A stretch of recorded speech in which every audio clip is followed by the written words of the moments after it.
नमस्कार दोस्तों, कैसे हैं आप लोग। उम्मीद है कि अच्छे होंगे।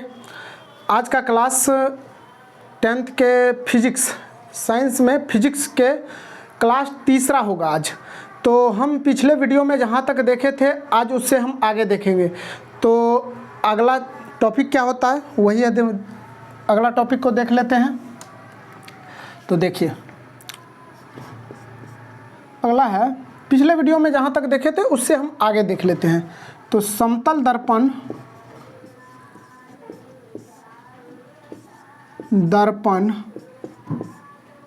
पर लंबवत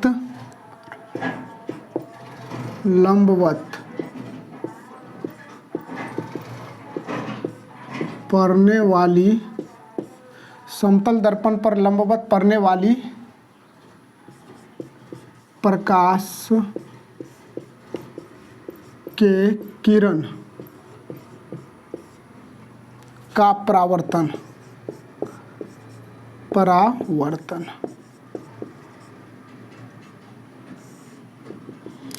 अब देखिए, समतल दर्पण पर लंबवत पड़ने वाली प्रकाश के किरण का परावर्तन।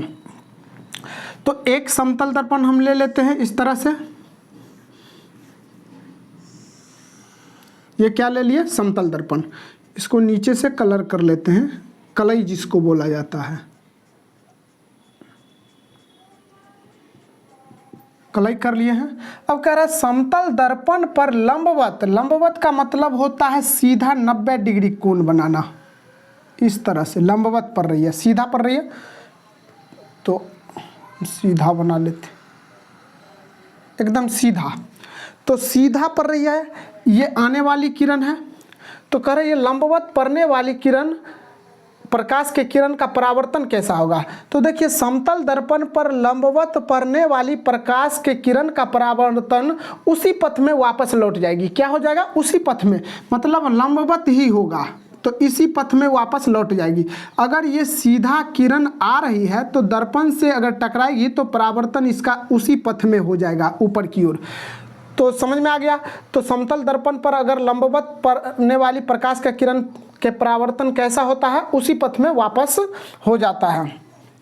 तो हम लिख सकते हैं समतल दर्पण पर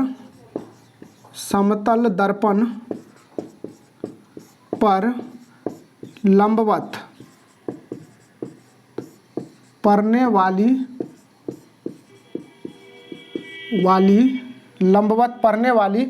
प्रकाश के किरण का परावर्तन, प्रकाश के किरण का परावर्तन लंबवत अर्थात उसी पथ में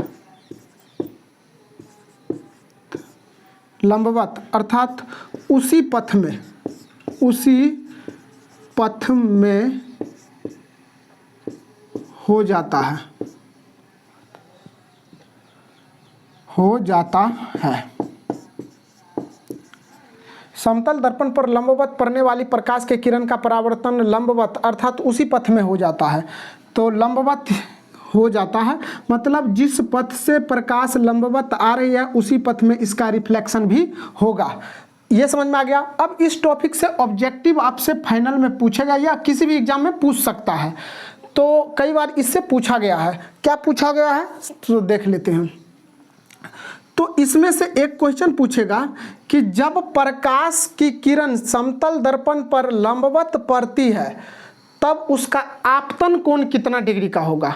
आपतन कोण कितना डिग्री का होगा। तो क्वेश्चन हम लिख लेते हैं,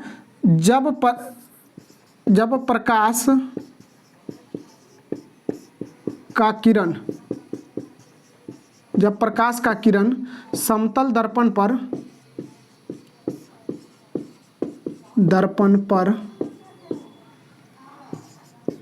लंबवत पड़ेगी तो आपतन कोण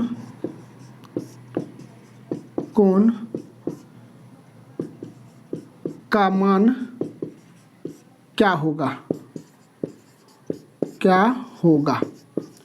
या क्या आपतन कोण क्या होगा। अब देखिए, अब हम आप लोग को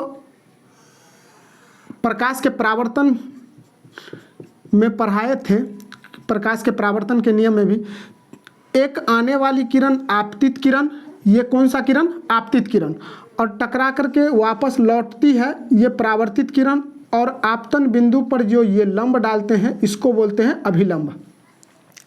तो आप लोग को पता है कि आपतन कोण कहाँ बनेगा, तो आपतित किरण और अभिलंब के बीच में बनता है आपतन कोण। ये वाला कोण क्या हो जाएगा? आपतन कोण। आपतन कोण समझ में आ रहा है? आपतित किरण और अभिलंब के बीच में जो कोण बनता है उसको क्या कहते हैं? आपतन कोण। तो यहाँ पे थोड़ा ध्यान से देखना है कि आपतित किरण भी यही है और अभिलंब भी क्या हो जाएगा? यही होगा, क्योंकि यहाँ पे कितना डिग्री का कोण बन रहा है? 90 का बन रहा है। तो अभिलंब हमेशा कितना डिग्री का कोण बनाता है? 90 बनाता है। तो आपतित किरण तो यही है 90 डिग्री आने वाली, ये भी आपतित किरण का मान कितना डिग्री होता है? 90 डिग्री है, और अभिलंब का मान भी 90 डिग्री। तो यह आपतित किरण भी यही है और अभिलंब भी यही है। तो देखिए यहाँ पे तो आपतित किरण और अभिलंब के बीच गैप न बन रहा है, कोण न बन रहा है, तो यहाँ पे तो कोण बन नहीं रहा है, तो नहीं बनेगा कोण। तो कितना डिग्री? 0 डिग्री। कितना डिग्री? 0 डिग्री। तो इस स्थिति में आपतन कोण क्या होता है? आपतन कोण अर्थात कोण I बराबर क्या हो जाएगा आपका? 0 डिग्री। क्या हो जाएगा? 0 डिग्री। और इसी में आपसे परावर्तन कोण का मान भी पूछ दिया जाएगा, तब क्या जवाब दीजिएगा? तो आप लोग को पता है कि परावर्तन के नियम से आपतन कोण और परावर्तन कोण क्या होता है? बराबर होता है। प्रकाश के परावर्तन के नियम में हम क्या पढ़ाए हैं कि आपतन कोण जो होता है वो परावर्तन कोण के क्या होता है? बराबर होता है। तो आपतन कोण अगर 0 डिग्री है तो परावर्तन कोण का मान भी कितना हो जाएगा? कोण का मान भी कितना हो जाएगा? कोण R का मान कितना हो जाएगा? 0 डिग्री। कितना हो जाएगा? 0 डिग्री। ये आपसे ऑब्जेक्टिव में पूछ सकता है। तो आप समझ गए होंगे कि जब प्रकाश की किरण समतल दर्पण पर लंबवत पड़ेगी तो आपतन कोण क्या हो जाएगा? 0 डिग्री, और परावर्तन कोण का मान भी कितना हो जाएगा? 0 डिग्री होगा। तो आप इसका स्क्रीनशॉट ले सकते हैं।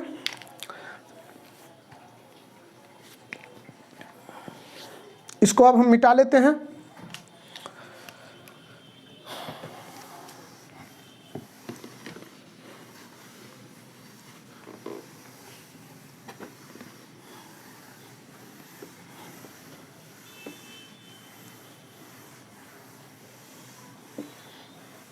अब देखिए, अब हम पढ़ेंगे प्रतिबिंब। क्या पढ़ेंगे? प्रतिबिंब, इमेज, प्रतिबिंब।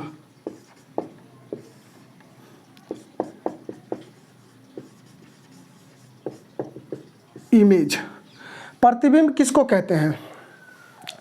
तो इसका परिभाषा देख लीजिए। जब हम आगे फिगर ड्रॉ करेंगे ना तो उसमें ज़्यादा समझ में आएगा। अभी आपको सिर्फ जो समझा रहे हैं उसी को समझिए। तो किसी बिंदु स्रोत से आ रही प्रकाश की किरण दर्पण से परावर्तन के बाद जिस बिंदु पर मिलती है या आती हुई प्रतीत होती है, मिलती है या आती हुई प्रतीत होती है, उससे उस बिंदु स्रोत का प्रतिबिंब कहते हैं। क्या कहते हैं? उससे उस बिंदु स्रोत का प्रतिबिंब कहते हैं। अब समझ लीजिए, आगे आप लोगों को दर्पण पढ़ाएंगे। तो एक तो आप लोग को पता है कि समतल दर्पण है, एक क्या है? समतल दर्पण है, और एक क्या है आपको पढ़ाएंगे? अवतल दर्पण पढ़ाएंगे। इधर से अगर हम कलई कर देते हैं तो ये अवतल दर्पण हो जाता है। सिर्फ अभी देखिए कि इसका नाम है अवतल दर्पण, और इधर से इसको कर देंगे तो ये हो जाएगा समतल। अब देखिए करना क्या है कि इस तरह से यहाँ पे F होता है और यहाँ पे C होता है। अगर वस्तु को हम मान लीजिए यहाँ पे रख दिए तो इस तरह से, अभी सिर्फ समझिए जो हम समझाना चाह रहे हैं।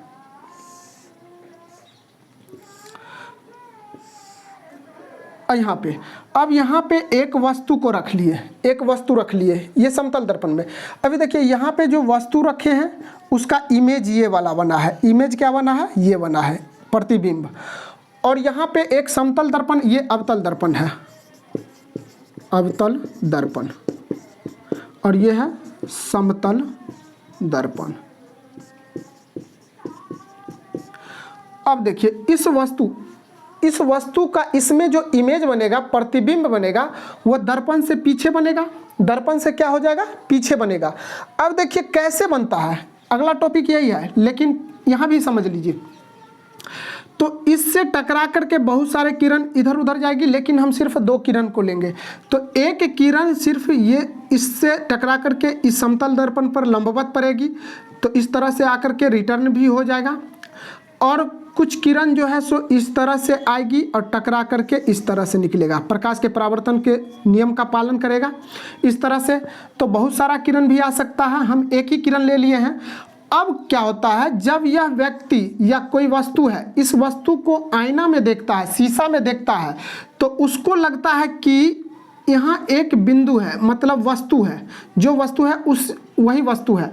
यहाँ से ये जो प्रकाश आती हुई प्रतीत होती है, टकरा करके आ रहा है, लेकिन यह जो प्रकाश की किरण इस तरह से आ रही है, व्यक्ति को लगता है कि अंदर से किसी बिंदु से आ रही है, इस बिंदु से आ रही है, और यहाँ भी लगता है कि इस बिंदु से इधर आ रही है। तब जाकर के इस वस्तु का क्या होता है, समतल दर्पण में पीछे प्रतिबिंब बनता है।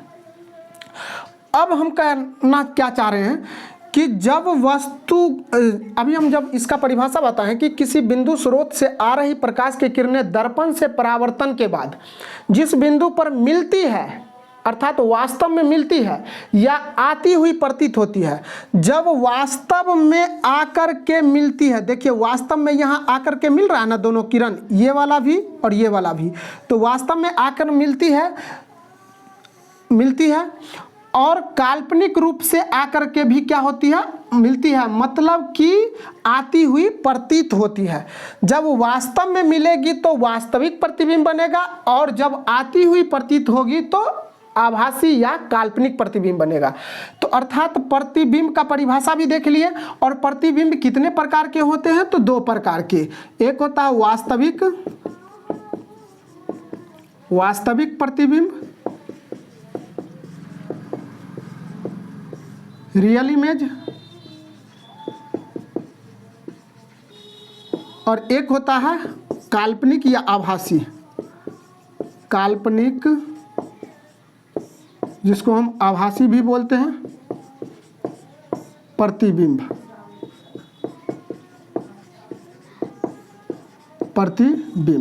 Virtual image.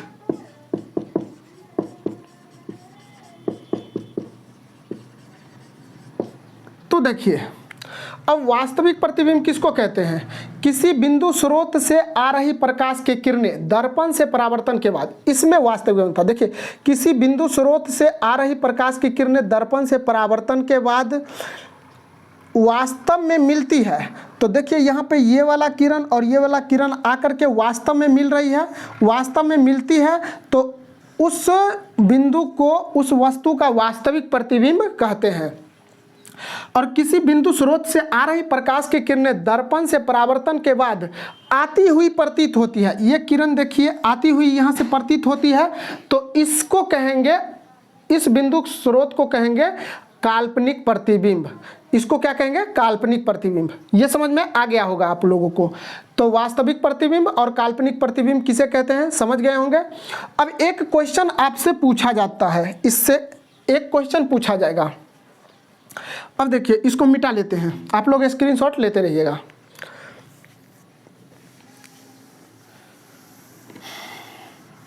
अब एक क्वेश्चन क्या पूछेगा सो समझ लीजिए। क्वेश्चन पूछेगा वास्तविक एवं काल्पनिक या आभासी, काल्पनिक प्रतिबिंब में अंतर बतावे या लिखे, अंतर बतावे या लिखे। तो वास्तविक एवं काल्पनिक प्रतिबिंब में अंतर आपसे पूछेगा। क्या पूछेगा, अंतर पूछेगा। तो वास्तविक प्रतिबिंब और काल्पनिक प्रतिबिंब में अंतर पूछेगा, तो इसका आंसर कैसे देना है देख लीजिए। आंसर कैसे देना है, तो लिखना है आंसर में वास्तविक एवं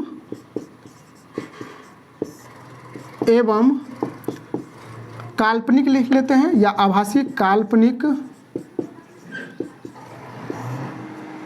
वास्तविक एवं काल्पनिक आभासी प्रतिबिंब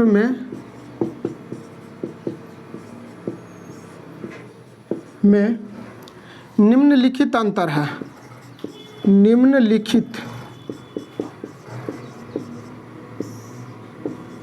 अंतर है।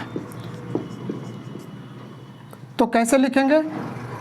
तो अगर लिखना होगा तो यहाँ पे ऐसे लिखेंगे, एक तरफ वास्तविक प्रतिबिंब, वास्तविक प्रतिबिंब, और इसको इस तरह से आधा बांट देंगे, एक तरफ लिखेंगे काल्पनिक या आभासी, काल्पनिक प्रतिबिंब। तो एक तरफ वास्तविक प्रतिबिंब, एक तरफ क्या लिखेंगे? काल्पनिक प्रतिबिंब। अब पॉइंट में लिखेंगे तो पहला पॉइंट क्या देना है? पहला पॉइंट इसका वास्तविक प्रतिबिंब का परिभाषा दे देना है। क्या लिखना है? वास्तविक प्रतिबिंब का परिभाषा, जो हम पीछे बताए हैं, यहाँ पे बता चुके हैं। तो वास्तविक प्रतिबिंब एक बार और समझ लीजिए क्या लिखना है। किसी बिंदु स्रोत से आ रही प्रकाश की किरणें दर्पण से परावर्तन के बाद वास्तव में मिलती है या कटती है, उसे उस बिंदु स्रोत का वास्तविक प्रतिबिंब कहते हैं। इसको लिख देना यहाँ पे।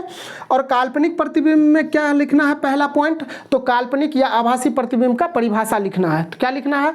किसी बिंदु स्रोत से आ रही प्रकाश की किरणें दर्पण से परावर्तन के बाद किसी बिंदु से आती हुई प्रतीत होती है, उसे उस बिंदु स्रोत का क्या कहते हैं? काल्पनिक प्रतिबिंब कहते हैं। तो दोनों में क्या करना है? वास्तविक प्रतिबिंब का परिभाषा यहाँ लिखना है, यहाँ पे काल्पनिक प्रतिबिंब का परिभाषा लिख देना है। अब देखिए दूसरा पॉइंट क्या लिखना है? दूसरा पॉइंट लिखना है वास्तविक प्रतिबिंब को पर्दे पर प्राप्त किया जाता है। वास्तविक प्रतिबिंब को पर्दे पर प्राप्त किया जाता है। वास्तविक प्रतिबिंब को पर्दे पर प्राप्त किया जाता है। और इसमें दूसरा पॉइंट लिखेंगे काल्पनिक प्रतिबिंब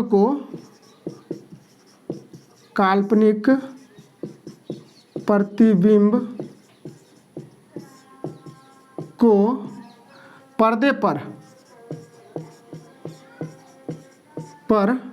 प्राप्त नहीं किया जा सकता है या नहीं किया जाता है। वास्तविक प्रतिबिंब को पर्दे पर प्राप्त कर सकते हैं और काल्पनिक प्रतिबिंब को पर्दे पर प्राप्त नहीं कर सकते हैं। अब इसमें हम तीसरा लिख लेते हैं। वास्तविक प्रतिबिंब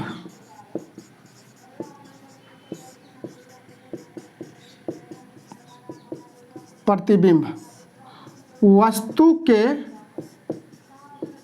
सापेक्ष हमेशा, वास्तविक प्रतिबिंब जो होगा वस्तु के सापेक्ष हमेशा उल्टा बनेगा, उल्टा बनता है। हमेशा क्या बनता है? उल्टा बनता है। वास्तविक प्रतिबिंब जो होगा वस्तु के सापेक्ष हमेशा उल्टा बनता है। और इसमें तीसरा क्या लिखेंगे? काल्पनिक या आभासी, काल्पनिक प्रतिबिंब वस्तु के सापेक्ष हमेशा सीधा बनता है, सीधा बनता है। इतना समझ में आ गया? देखिए वास्तविक प्रतिबिंब वस्तु के सापेक्ष हमेशा उल्टा बनता है। अगर हम वस्तु को इस तरह से सीधा रखते हैं तो उसका इमेज जो बनेगा उल्टा बनेगा। और काल्पनिक प्रतिबिंब में वस्तु को अगर हम सीधा रखते हैं तो उसका इमेज भी सीधा ही बनेगा। तो ये समझ में आ गया होगा। इस तरह से आप लिखिएगा तो आपको 2 नंबर आ जाएगा। ये 2 नंबर वाले प्रश्न हैं, 2 नंबर में पूछा जाता है। हो सकता है कि आ जाए एग्जाम में, तो आप लोग इसका स्क्रीनशॉट ले लीजिए। आगे हम समझा देंगे कि कैसे उल्टा होता है, कैसे सीधा बनता हूँ। अब इसको हम मिटा लेते हैं।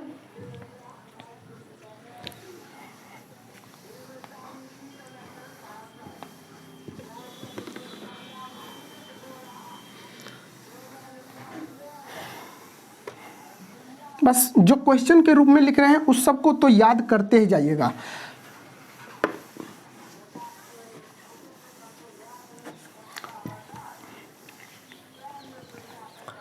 अब अगला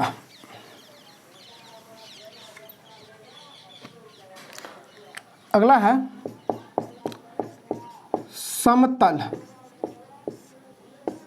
दर्पण द्वारा प्रतिबिंब का बनना।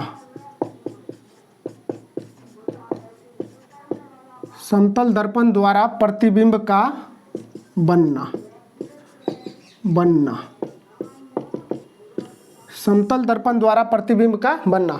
अब देखिए समतल दर्पण जो है जिसमें आप लोग चेहरा अपना देखते हैं, तो सबके घर में होगा दर्पण। तो समतल दर्पण उसमें जिसमें आप लोग क्या करते हैं, अपना चेहरा फेस को देखते हैं। तो उस दर्पण में जो है सो प्रतिबिंब कैसे बनता है, उसमें आपका फोटो कैसे बनता है। आप आईना के सामने या दर्पण के सामने जाते हैं तो आपका इमेज उसमें बनता है। तो कैसे बनता है बस वही समझना है, बस फिगर इसमें है, फिगर को समझना है कैसे बनता है। मान लेते हैं कि ये क्या है, एक समतल दर्पण है। क्या है, समतल दर्पण। और दर्पण को हमेशा राइट साइड में कलर किया जाता है। तो इधर हम रंग रहे हैं, तो ये एक क्या है, समतल दर्पण है। अब हम यहाँ पे कोई वस्तु रख देते हैं। मान लीजिए एक व्यक्ति को इस तरह से हम यहाँ पे खड़ा कर दिए। यह एक क्या है, व्यक्ति है। यह क्या है, व्यक्ति है। अब इसका इमेज जो है सो इसमें बनेगा। ये दर्पण में, समतल दर्पण में कैसे बनता है, समतल, एक मिनट, ये क्या है। अब देखिए ये है समतल दर्पण, थोड़ा सा लाइट का प्रॉब्लम था इसलिए। अब यहाँ पे एक व्यक्ति है, अब इसका प्रतिबिंब दर्पण के पीछे बनेगा। अब कैसे बनता है सो समझिए। तो क्या होता है कि प्रकाश यहाँ से टकरा करके इस तरह से भी आएगी, लंबवत आएगी, हम पीछे बता चुके हैं, इस तरह से भी आएगी। और यहाँ से टकरा करके प्रकाश इस तरह से भी आएगा, जो परावर्तन होकर इधर गुजरेगी। फिर यहाँ से प्रकाश टकरा करके इस तरह से आएगा, परावर्तन के बाद इस तरह से गुजरेगी। फिर यहाँ से प्रकाश टकरा करके इस तरह से आएगा। बहुत सारा किरण क्या होता है, टकरा करके इस तरह से परावर्तित होती है। और एक लंबवत किरण जाता है। तो ये किरण क्या होता है कि यहाँ पर से आती हुई प्रतीत होती है। हम पीछे बता चुके हैं, यहाँ से क्या होता है, आती हुई प्रतीत होती है। तो इस तरह से जितना किरण जाएगा इस तरह से आती हुई क्या हो जाएगी, प्रतीत होगी। और ये भी किरण क्या होता है, यहाँ से आती हुई प्रतीत होती है। तब जाकर के हम यहाँ पर देखते हैं तो व्यक्ति का क्या होता है, इमेज बनता है। इस तरह से इमेज बनता है। तो समतल दर्पण में किसी भी व्यक्ति का प्रतिबिंब कैसे बनता है, इमेज कैसे बनता है, उसको आप समझ गए हैं। तो इस तरह से बनता है, समझ में आ गया होगा। अब देखिए इसकी विशेषता, सॉरी इससे पहले एक और टॉपिक है, हम उसको जान लेते हैं। समतल दर्पण में कैसे प्रतिबिंब बनता है, इस तरह से बनता है। अब देखिए, अब एक चीज समझ लीजिए। अब अगला है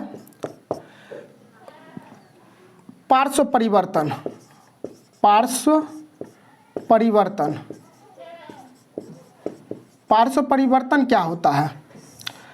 अब कभी आईना में आप जो है सो शीशा में अपना चेहरा देखे हैं, थोड़ा ध्यान से देखिएगा। और देखने से पता चलता है कि बायां भाग दायां उसमें दिखेगा। आपका जो बायां भाग होगा ना, बायां भाग आईना में देखिएगा वो दायां दिखेगा, और दायां भाग जो होगा आईना में क्या दिखेगा, बायां दिखेगा। तो इसी परिवर्तन को हम क्या कहते हैं, पार्श्व परिवर्तन। क्या कहते हैं, पार्श्व परिवर्तन। अगर यह व्यक्ति है, इसका राइट ये वाला है तो इसका राइट इधर दिखेगा, ये वाला इस तरह से उल्टा लिखा हुआ दिखेगा। अगर इसका लेफ्ट ये है तो इसका लेफ्ट ये वाला दिखेगा, उल्टा, मतलब कि पार्श्विक रूप से उल्टा दिखेगा। आईना है, आईना लाओ तो दिखा देते हैं आप लोगों को। तो पार्श्व परिवर्तन क्या होता है। अब देखिए जैसे कि ये है, ये आप लोग देख रहे हैं इसमें, तो इसमें जो चेहरा बनेगा, अगर हम अपना प्रतिबिंब इसमें देख रहे हैं तो इसमें अगर हम बायां भाग उठाएंगे ना, तो दर्पण में, इसमें शीशा में क्या होता है, दायां भाग उठता है। अगर हम बायां उठाते हैं तो दायां, और दायां उठाते हैं तो बायां भाग उठाते हैं। तो यह परिवर्तन क्या कहलाता है, पार्श्व परिवर्तन कहलाता है। यह परिवर्तन क्या कहलाता है, पार्श्व परिवर्तन कहलाता है।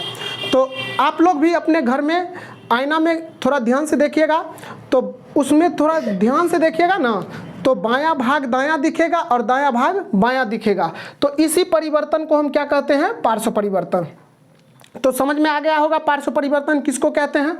अब चलिए, अब हम इसका समतल दर्पण में जो इमेज बनता है इसके गुणों के बारे में जान लेते हैं। इसके क्या करते हैं, गुणों के बारे में जान लेते हैं।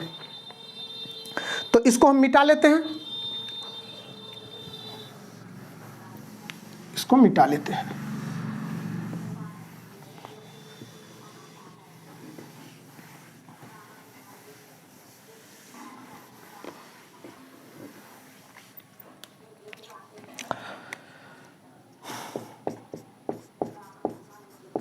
समतल दर्पण द्वारा बने प्रतिबिंब की विशेषता।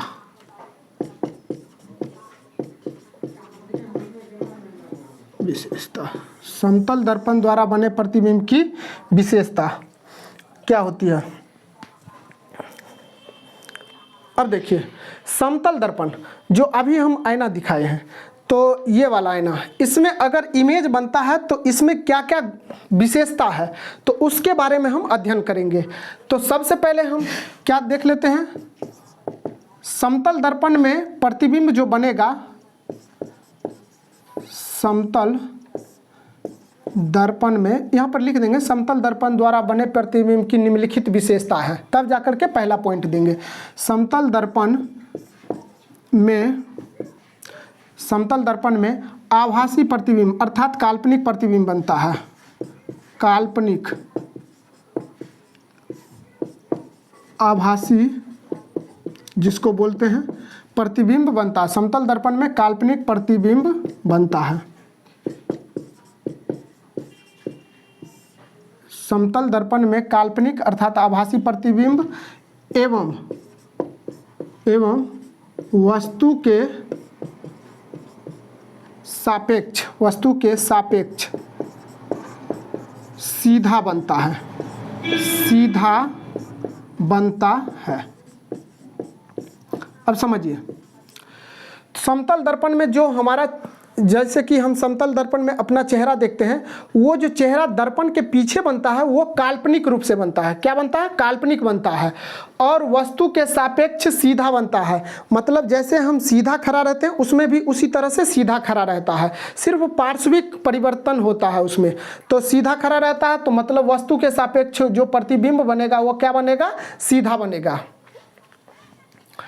तो एक चीज याद रखिएगा, जो काल्पनिक प्रतिबिंब होगा वह हमेशा वस्तु के सापेक्ष सीधा ही बनता है। और दूसरा क्या है, यह पार्श्विक रूप से उल्टा बनता है। अर्थात इसमें पार्श्विक परिवर्तन सिर्फ होता है। क्या होता है, पार्श्विक परिवर्तन होता है। अभी हम जस्ट बताएं कि पार्श्विक परिवर्तन क्या होता है। पार्श्विक परिवर्तन क्या होता है, अब एक चीज और समझ लीजिए। तीसरा, इसमें जो प्रतिबिंब बनेगा समतल दर्पण में,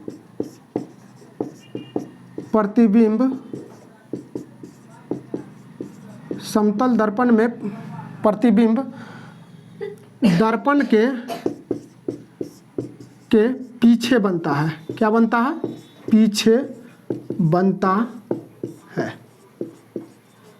समतल दर्पण में प्रतिबिंब क्या होता है, दर्पण के पीछे बनता है। समतल दर्पण में प्रतिबिंब क्या होता है, दर्पण के पीछे बनता है। और चौथा, चौथा, दर्पण के पीछे बनेगा। अब जैसे देखिए अभी हम जस्ट बताए हैं कि दर्पण के पीछे बनता है, तो अब इसको हम इस तरह से कलर कर लेंगे। समतल दर्पण अगर बना लेते हैं तो यहाँ पे एक वस्तु ले लेते हैं, एक व्यक्ति ले लेते हैं, तो यहाँ पे इसका इमेज कहाँ बनता है, इसके पीछे बनेगा, यहाँ पे बनेगा। क्या बनेगा, यह इसके दर्पण के पीछे बनता है, ये पीछे बनेगा। अब देखिए समतल दर्पण में, दर्पण के पीछे बनता है। समतल दर्पण में, समतल दर्पण में वस्तु का प्रतिबिंब, वस्तु का प्रतिबिंब समतल दर्पण में वस्तु का प्रतिबिंब वस्तु के बराबर बनता है, वस्तु के बराबर बनता है, बराबर बनता है, बनता है। अब देखिए समतल दर्पण में क्या होता है, वस्तु के बराबर, जितना बड़ा वस्तु होगा उतना बड़ा क्या हो जाएगा, उसका प्रतिबिंब बनेगा। तो समतल दर्पण में क्या होता है, वस्तु के बराबर प्रतिबिंब बनता है। अब पांचवा, अब देखिए पांचवा क्या होता है, समतल दर्पण में, या इसको लिख लेते हैं, इसमें बने प्रतिबिंब की दूरी दर्पण से, इसमें प्रतिबिंब की दूरी,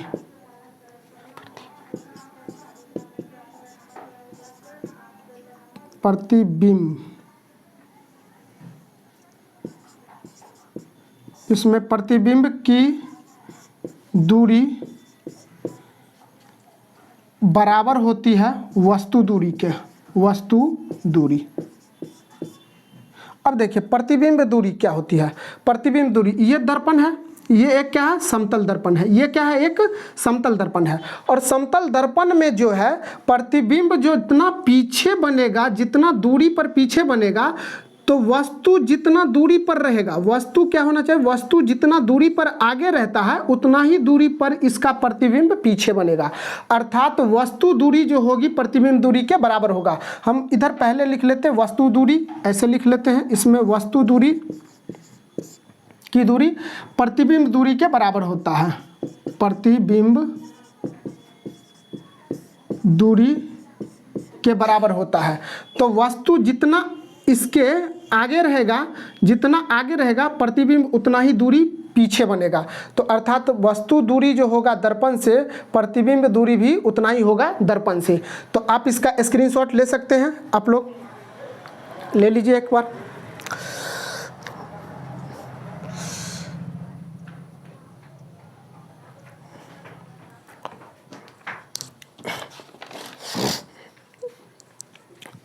आप इसको हम मिटा लेते हैं, इसको हम मिटा लेते हैं। 5 नंबर था ना,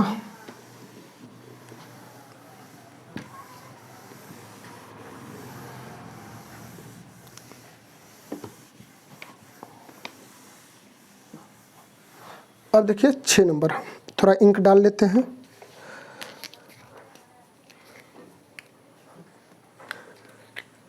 इंक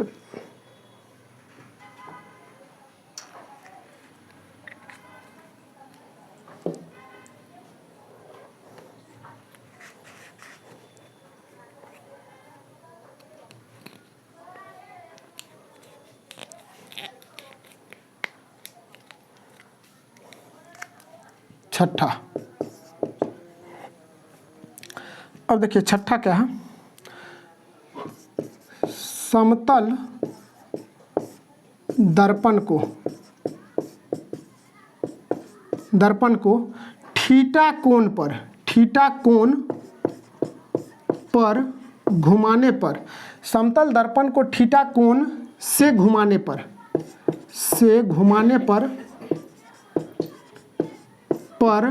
समतल दर्पण को थीटा कोण से घुमाने पर प्रतिबिंब 2 थीटा कोण से घूमती है। अब समझिए, कह रहा है कि समतल दर्पण को थीटा कोण से घुमाने पर, तो उसका जो इमेज होगा 2 थीटा दुगुना कोण पे क्या हो जाएगी, घूमेगी। अगर हम दर्पण को अगर हम 10 डिग्री पे झुकाते हैं तो उसका इमेज जो है सो 20 डिग्री झुकेगा। इमेज कितना झुकेगा, 20 डिग्री। जैसे हम देख लेते हैं, ये समतल दर्पण है, इसमें अगर इमेज बन रहा है तो इसको अगर हम 10 डिग्री झुकाते हैं तो क्या हो जाएगा, इसमें जो इमेज बनेगा वो 20 डिग्री झुकेगा। कितना झुकेगा, 20 डिग्री झुकेगा। तो देखिए समतल दर्पण को थीटा कोण पे अगर हम घुमाते हैं तो उसमें जो इमेज बनेगा, प्रतिबिंब बनेगा, वो 2 थीटा उसके दुगुना कोण से क्या हो जाएगा, घूमेगा। अब दूसरा देख लेते हैं। अब दूसरा क्या होता है, देखिए 7वां, समतल दर्पण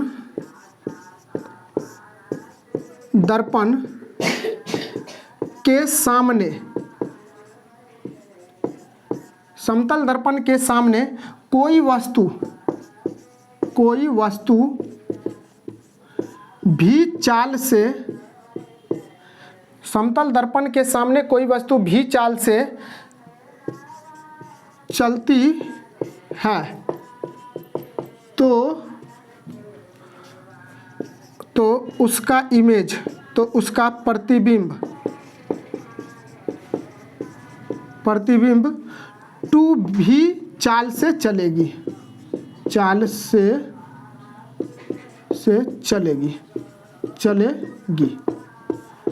कहने का मतलब यह है कि एक समतल दर्पण है और समतल दर्पण के आगे कोई व्यक्ति अगर 8 मीटर प्रति सेकंड से चल रहा है तो उसमें उसका जो प्रतिबिंब बनेगा उसका दुगुना चाल से उसको दिखाएगा। तो कोई व्यक्ति 8 मीटर प्रति सेकंड की चाल से चल रहा है दर्पण के सामने, तो उसका प्रतिबिंब जो है 8 दूना 16 मीटर प्रति सेकंड की चाल से चलेगा। तो समझ में आ गया होगा। तो क्या हो जाएगा, समतल दर्पण के सामने अगर कोई व्यक्ति भी चाल से चलती है, समतल दर्पण के सामने अगर कोई व्यक्ति कितना चाल से चलती है, भी चाल से चलती है, तो उसका प्रतिबिंब जो होगा कितना, 2 भी चाल से चलेगी। अगर मान लीजिए यह दर्पण है, ये क्या है, एक समतल दर्पण है। अगर यहाँ पे एक व्यक्ति है और यह व्यक्ति क्या होता है, इधर दर्पण की तरफ अगर 8 मीटर प्रति सेकंड की चाल से चल रही है, 8 मीटर प्रति सेकंड की चाल से चल रही है, तो यहाँ जो इमेज बना है इसका दर्पण में, तो यह इमेज जो है सो इस तरफ जो चलेगा 16 मीटर प्रति सेकंड की चाल से चलेगा, उसके दुगुना चाल से वो दिखाता है। तो इसलिए आप लोग देखिएगा, जैसे कि डांस क्लास होता है ना, जो लड़की लोग सीखने जाती है डांस क्लास में, और जिम सेंटर, जिम जहाँ पे लोग बॉडी वॉडी बनाते हैं, वहाँ पे देखिएगा तो चारों तरफ शीशा लगा रहता है। इस 2 जगह पे खास करके शीशा लगा रहता है। क्यों लगा रहता है, तो वही जब व्यक्ति जा कर के जिम में क्या होता है, जब दौड़ता है तो वो शीशा उसको क्या करता है, उसके दुगुने चाल को करके दिखाता है, जिससे लगता है उसको कि हम तेज़ी से दौड़ रहे हैं।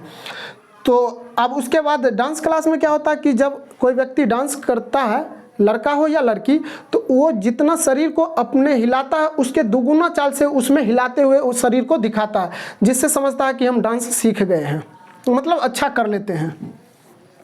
तो ये बात आप लोगों को समझ में आ गया होगा। तो कोई अगर दर्पण के सामने कोई वस्तु भी चाल से चलती है तो उसका प्रतिबिंब कितना चाल से चलेगी, 2 भी चाल से चलेगी।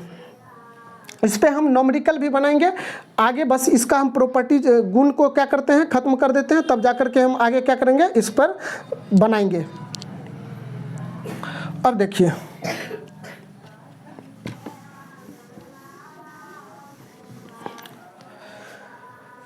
अब अगला 8वां क्या है। अब देखिए जैसे कि ये दर्पण है, इस दर्पण में किसी भी व्यक्ति या किसी भी वस्तु का पूरा प्रतिबिंब कब बनेगा, तो देखिए समतल दर्पण में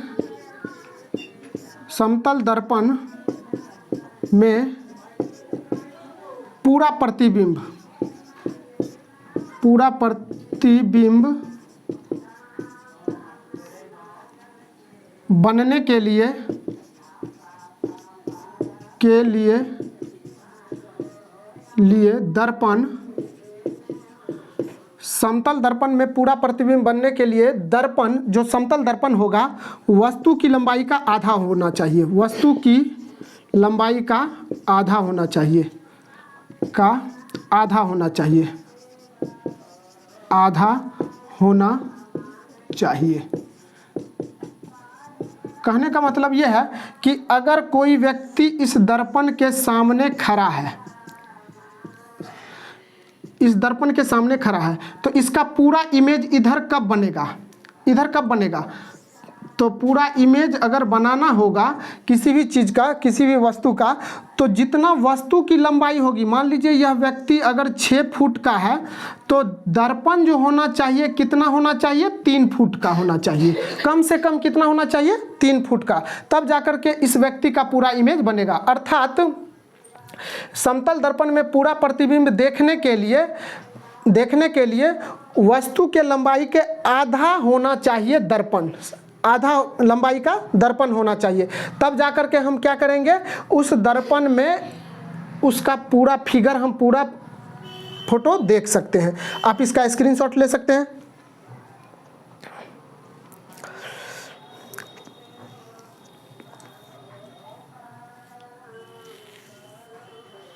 ले लिए होंगे। अब एक चीज़ और देख लेते हैं। 8 नंबर था।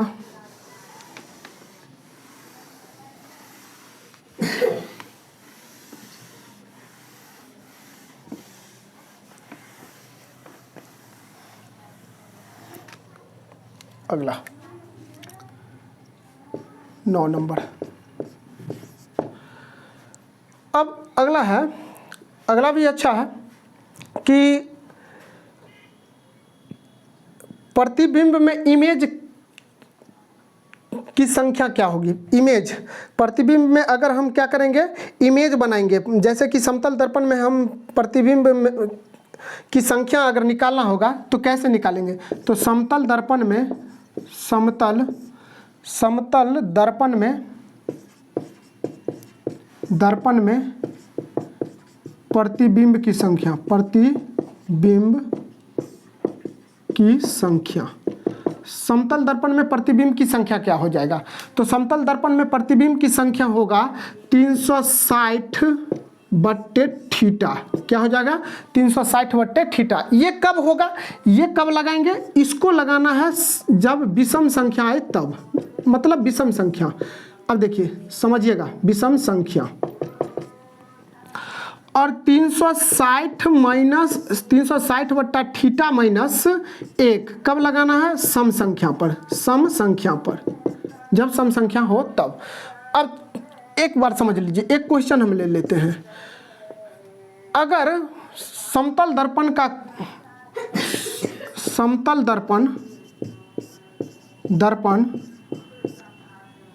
50 डिग्री कोण पर झुका है,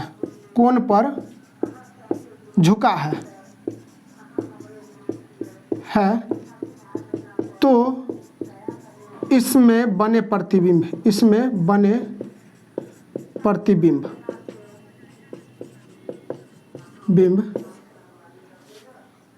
की संख्या क्या है?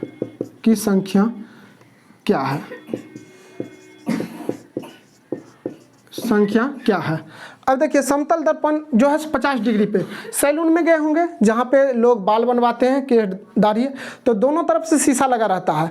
तो उस क्या होता है, वो थोड़ा सा पीछे वाला झुका हुआ रहता है, तो उसमें आप पीछे देखते हैं तो इमेज पे इमेज बनते जाता है। अगर नहीं देखे हैं तो जा करके थोड़ा ध्यान से देखिएगा तो दिखाई देगा। तो उसमें जो है वही प्रतिबिंब की संख्या कितनी होती है? तो n बराबर क्या बताएं? n बराबर होता है नंबर ऑफ इमेज। तो हम क्या बताएं? 360 बट्टा क्या लिखे? थीटा का मान कितना? 50। तो इसको काटेंगे तो कितना आ जाएगा? एक इजी वाला पहले ले लेते हैं, 60 ले लेते हैं, तब जाकर के इसको पहले बताएंगे। तो इससे इसको काटेंगे तो 6 6 36। तो अब देखिए ये क्या आ गया? सम आया या विषम? तो सम आया। तो सम के लिए हम क्या करते हैं, जब इसको हल करते हैं तो उसमें से एक को क्या करते हैं, माइनस कर देंगे। तो इसमें से एक को क्या करेंगे, माइनस कर देंगे, तो कितना इमेज बनेगा, 5। बात समझ में आ गया। अगर सम संख्या आएगा तो उसमें से एक को माइनस कर देंगे, वही आपका इमेज बनेगा। दूसरा क्वेश्चन अगर ले लेते हैं, अगर शीशा झुका हुआ है, मान लेते हैं शीशा झुका हुआ है कितना डिग्री पर, 45 डिग्री पर। कितना डिग्री पर झुका हुआ है, 45 डिग्री पर। तब जाकर के कोण नंबर ऑफ इमेज कितना बनेगा, तो 360/45। अब इसको हम काटेंगे तो 5 से काटेंगे तो कितना हो जाएगा, 9 5 45, 7 5 35, 5 2 9, 9 8 72। ये भी सम संख्या वाला आ गया। तो इसको हम 8 - 1 कर लेंगे तो कितना बनेगा, 7। 8 - 1 कर लेंगे तो कितना बनेगा, 7 बनेगा। एक और क्वेश्चन ले लेते हैं, विषम संख्या आना चाहिए। तो अगर समतल दर्पण झुका हुआ है, हम थीटा मान रहे हैं, समतल दर्पण अगर झुका हुआ है कितना डिग्री पर, 30 डिग्री मान लेते हैं, तो फिर भी आ जाएगा 40 डिग्री मान लेते हैं, 40 डिग्री पर। तब जाकर के इसमें नंबर ऑफ इमेज कितना आ जाएगा, तो 360 बट्टा कितना आ जाएगा, 360 बट्टा आ जाएगा आपका थीटा का मान कितना डिग्री पर झुका है, तो 40। तो 40 इससे इसके फिर भी तो कटिए जाएगा। 50 ले लेते हैं, अच्छा चलिए 50 ले लेते हैं। अब 50 वाला भी समझ लीजिए। तो इसको हम क्या करेंगे, इससे हम भाग देंगे तो 36 बट्टा कितना आ जाएगा, 5। ये भी समझ लीजिए। तो 7 5 35 पॉइंट 5 दूना 10। अच्छा एक बात बताइए, तो इस 7 को तो फिगर पूरा दिख रहा है, लेकिन ये 8वां फिगर का कितना पार्ट दिख रहा है, 2 पार्ट। अब शादी ब्याह में जाते हैं, कहीं फ़ोटो अगर दिक्कत रहता है, कटा हुआ रहता है, तो नहीं चाहिए हमको ये फ़ोटो, पूरा फ़ोटो चाहिए, मतलब सर से लेकर के पैर तक का फ़ोटो चाहिए। तो होता है ना ऐसा। तो अब बताइए, अगर पूरा फ़ोटो यहाँ पे 7 बन रहा है और 8वां फ़ोटो 2% बन रहा है, मतलब जितना बनना चाहिए उसमें से 2 भाग बन रहा है, तो ये कैसे लेंगे, तो जो पूरा बन रहा है वही ले लेंगे। तो कितना हो जाएगा, इसका आंसर 7 हो जाएगा।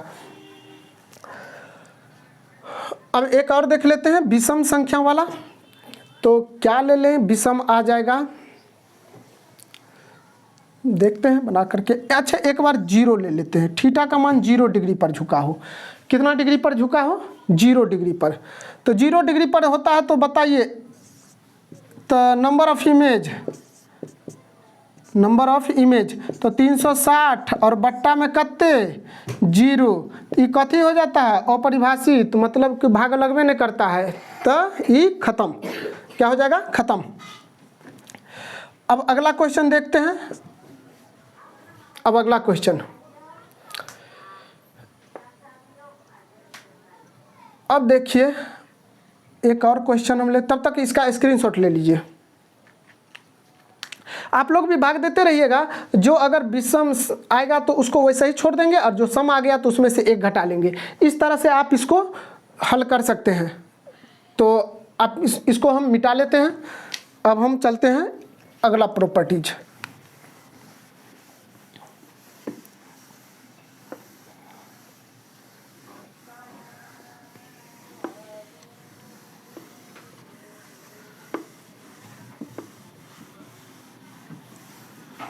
अब एक और है, उसको हम लिख देते हैं 10 नंबर में। समतल दर्पण की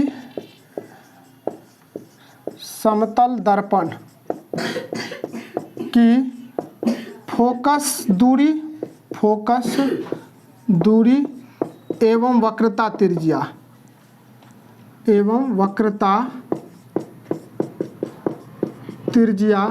अनंत होती है। क्या होती है, अनंत होती है। समतल दर्पण की फोकस दूरी एवं वक्रता त्रिज्या क्या होती है, अनंत होती है। तो ये बात आप लोगों को समझ में आ गया होगा, अनंत होती है। अब देखिए, अब एक चीज और समतल दर्पण के बारे में हम पढ़ लेते हैं। क्या पढ़ते हैं, नोट में इसको लिख लीजिएगा। समतल दर्पण का उपयोग, जैसे कि हम लोग चेहरा देखने के लिए घरों में करते हैं समतल दर्पण का उपयोग, और एक पेरिस्कोप, पनडुब्बी जिसको बोलते हैं, पेरिस्कोप पनडुब्बी में। तो पहला तो हो जाएगा घरों में समतल दर्पण का उपयोग घरों में करते हैं और दूसरा क्या हो, इसका उपयोग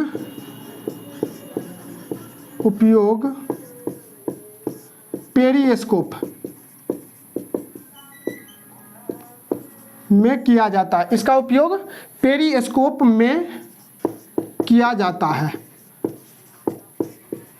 अब समझिए पेरिस्कोप में कैसे किया जाता है। तो ये मान लीजिए समुद्र का पानी है, पानी के अंदर में रहता है पेरिस्कोप। क्या होता है? पानी के अंदर में होता है। तो यहाँ पे पानी के अंदर में मान लेते हैं है पेरिस्कोप, ये वाला। अब यहाँ पे क्या होता है कि इस तरह से, तो यहाँ से इसको इस तरह से लगाया जाता है।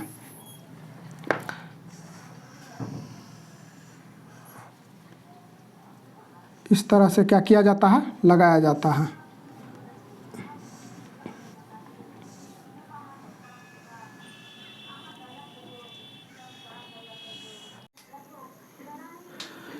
इस तरह से हम क्या किए हैं? बना लिए हैं। अब इधर से कोई जहाज आ रहा है, एक जहाज आ रहा है। इसको अगर देखना चाहेगा तो कैसे देखेगा? तो होता क्या है कि समतल दर्पण का इसमें उपयोग कैसे किया जाता है। तो यहाँ से इसको देखना है तो ये क्या करता है, यहाँ पे एक समतल दर्पण लगा देता है। और ये जो समतल दर्पण लगाया जाता है वो 45 डिग्री पे लगाया जाता है। कितना डिग्री पे लगाया जाता है? 45 डिग्री पे। तो ये क्या करता है, यहाँ का जो इमेज होता है इस पे बनता है और ये क्या करता है, फिर रिफ्लेक्ट करके इधर भेजता है, नीचे की ओर भेजता है। तब यहाँ से फिर कैसे देखेंगे? तो यहाँ पे फिर एक समतल दर्पण को क्या करते हैं? लगा देते हैं। और समतल दर्पण फिर यहाँ पे लगता है तो इस जो इमेज होता है, यहाँ पे जो व्यक्ति बैठा होता है वो आसानी से बाहर के जहाज़ों को देख लेता है। तो इस तरह से क्या होता है, पेरिस्कोप में समतल दर्पण का उपयोग करते हैं। तो और जो समतल दर्पण जो होता है वो कितना डिग्री पे लगाया जाता है? 45 डिग्री पे लगाया जाता है। पेरिस्कोप में समतल दर्पण 45 डिग्री के कोण पे लगाया जाता है। तो आप इसका स्क्रीनशॉट ले सकते हैं। तो कल हम उसके समतल दर्पण में जो दुगुनी चाल से चलती है उस सब पे न्यूमेरिकल अगले वीडियो में हम देखेंगे, थोड़ा क्वेश्चन देख लेंगे। तो अगर वीडियो अच्छा लगे तो लाइक, शेयर और कमेंट जरूर कीजिएगा। और मेरे चैनल पे नए हैं तो आप मेरे चैनल को सब्सक्राइब जरूर कर लीजिएगा। Thank you.